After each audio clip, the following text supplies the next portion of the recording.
Bickley and Marotta Mornings. Arizona Sports, the local sports leader. Bickley Blast. Pressure can bust pipes or pressure can polish diamonds. It can bring out the best in your favorite sports team or the very worst. And unfortunately for the Diamondbacks, they feel like a team about to crack apart and flood the garage. So what in the world happened to the most dangerous team in baseball? What happened to the team that was up 7-0 on the Brewers on Sunday to the team that was trailing 10-0 after 5 innings yesterday?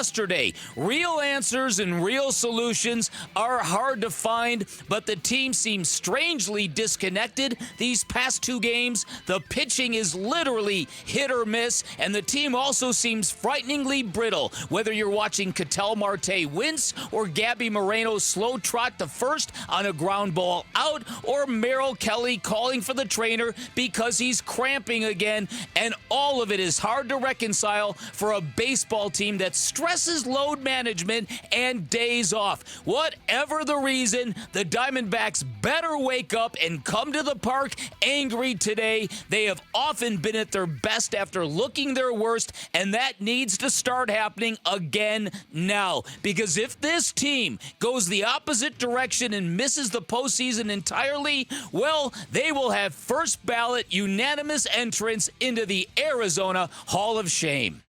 I mean, we got one thing to do. We got 4 of them, and we got to get it straightened out tomorrow. That's kind of what I want these guys to focus on the most. And yeah, I believe in synergy for sure, but it's going to take everybody doing their job. And that's what I'll say to the guys: go out and do your job tomorrow. We're going to be just fine. I mean, Torey Lovullo grasping right now, trying to figure out what's going wrong, and it's gone to the basic. Everybody do their job, and if this team individually, these team members need that reminder, hey, we got something to play for. We got to do our job. This team is cooked already. The uncertain nature and the up and down nature of this baseball team through the first 158 games has been something to behold. It's been at times exhilarating. It's been at times incredibly frustrating. It's never been more frustrating than it's been for the last 3 days. You blow an 8-0 lead in Milwaukee, you come out flat the next day, and then just completely no-show in the biggest game of the year last night. It wouldn't surprise me to see them score 17 runs today. Now, the Giants, to their credit, are, and I guess credit with a grain of salt, they're playing maybe their best baseball of the year. Mm-hmm. They're just killing fools. They're unbeaten since being eliminated from the playoffs. Yeah, they're hitting a ton of home runs, which they're not a big home run hitting team.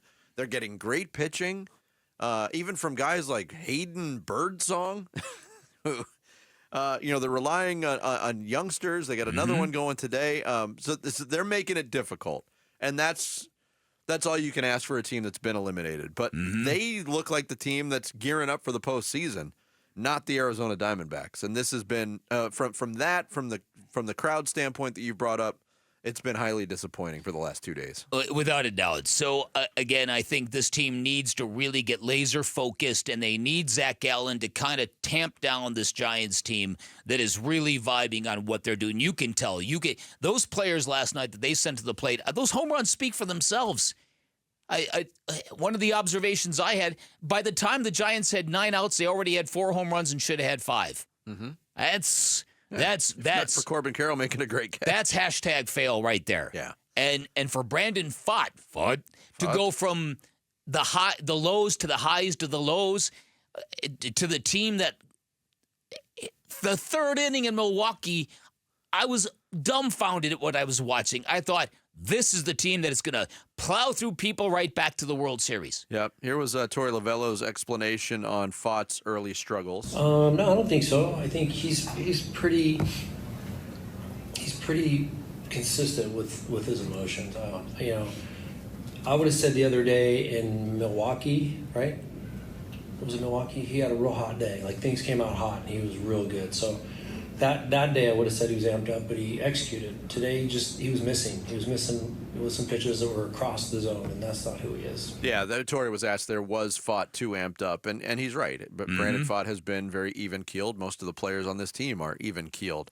Pfaadt's own explanation. Today was I felt great physically.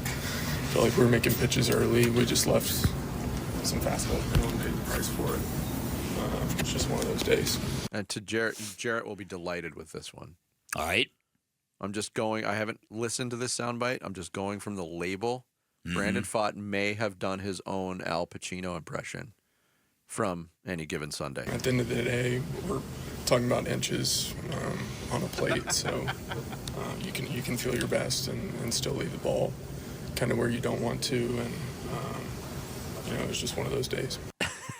I'm not gonna do the voice because my son told me yesterday, texted me and said your Pacino sounds like Rodney Dangerfield, so I'm not doing it. Yeah. But Jared, if you want to have at it again. Oh, life is a game of inches, all right? I tell you. Fine. I tell you. She got a... Did he come out a little bit too amped? Okay, fine. Okay, fine. I tell you. Look, I don't even know what to make of Brandon Pfaadt. Like, we praised him all year for being essentially healthy. I didn't praise him all year. I thought he was getting way too much praise early just for being available. Just for being and available, taking right. the ball every fifth day. Then he went through a stretch where he was really good. I mean, his ERA for the whole season is nearly 5. Yeah, That's not great. a great year. But he's the only guy that's been in the rotation. He's made 31 starts. Yeah, he's taken the ball every fifth day. Well, yes, that's, and then the workload thing with him as well. That's heavy. You get over 30 starts made. That's big boy territory. Man, big game tonight. How's that for deep analysis? See, where else can you get that? You also mentioned something, and I think I was like a lot of people last night. My attention was waning after very early in that game. I did not notice what you referenced with Ketel Marte in the wincing. Mm-hmm. It was not. I mean, I have it on the DVR. I can go back and watch it. Go back and check it. It was right at the end of the 7th inning, the top of the 7th inning. Okay. Go check it out. There was a play he turned, and I saw him wince. And I hate that this is. And you mentioned the Gabby Moreno thing too.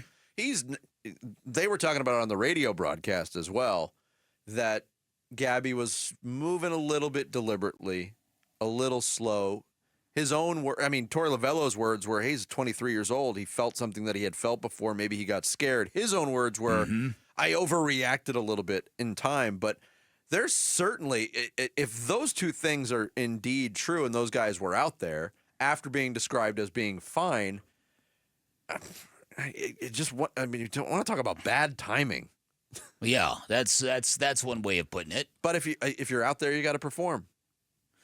Yeah. Listen, and so that's what worries me here, man. Is if there's a feeling internally like, oh man, everybody is messed up.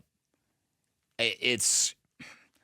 Well, but the beauty of this baseball team is we have been here 4 or 5, maybe 6 times already this year, where we have been right on the edge of the cliff, where we're standing looking into the abyss, going, oh, no. And generally, they come up with something really good. Almost always they win that Sunday game. Right. They win that Wednesday game. Yeah. That saves the series. Yes. That avoids the sweep. That avoids rock bottom. Right. Almost always. It would be a terrible time to break that trend. Yeah. Here's Corbin Carroll talking about what needs to be done these last 4 games of the season. There's no two ways to look at it. We want to play postseason ball, and in order to do that, we've got to take care of business over these next, 4 games. Got to leave it all out there, and so that's what we plan to do. I also wonder too, like Torey Lovello's been described as the ultimate players manager. Mm-hmm. We've talked about it a ton. When he is at a loss for explanation, and the gravity of the situation that they're in, I wonder what he taps into to try to get these guys loose again, because that is the opposite of a loose baseball team right now.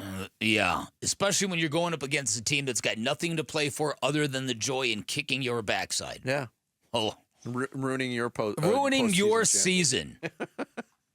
Great. 6:40 first pitch, Zach Gallen. Huge start for Zach Gallen tonight. 6 o'clock pregame here on Arizona Sports. 98.7 and the Arizona Sports app.